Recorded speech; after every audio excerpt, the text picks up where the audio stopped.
சச்சின், எக்ஸாமுக்கு படிக்கிறதுக்கு வந்ததுலேருந்து இன்னும் விளையாண்டுக்கிட்டு இருக்கீங்க. பப்பாட்ட விட மாட்டேங்கிறாரு மம்மா. அவரு எல்லாத்த விட போங்க, நீங்க போய் படிங்க. ஏ சச்சின், ஆண்டா போடும்மா. உங்களை திருத்தவே முடியாது சச்சின். இனி பாரும்மா, நல்லா படிச்சுட்டு உங்ககிட்ட திட்டு வாங்கவே மாட்டேன். மம்மா, நீங்க சொன்னதெல்லாம் படிச்சுட்டு ஹோம்வொர்க்கே முடிச்சிட்டேன்.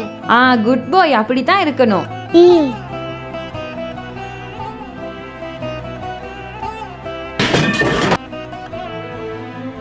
அதானே பார்த்தேன், என்னடா இன்னும் ஒன்றும் பண்ணலையேன்னு. அது எல்லாத்தையும் க்ளீன் பண்ணிட்டு தான் உள்ளுக்கு வரணும். ஏ சச்சின், நான் நடந்ததெல்லாம் பார்த்துக்கிட்டு தான் இருந்தேன். நீங்க தானே அது வேணும்னு தட்டி விட்டீங்க. இல்ல பாப்பா, அம்மா கிட்ட திட்டு வாங்காம ஒரு மாடியே இருந்துச்சு, அதான் நானே வச்சிட்டேன்.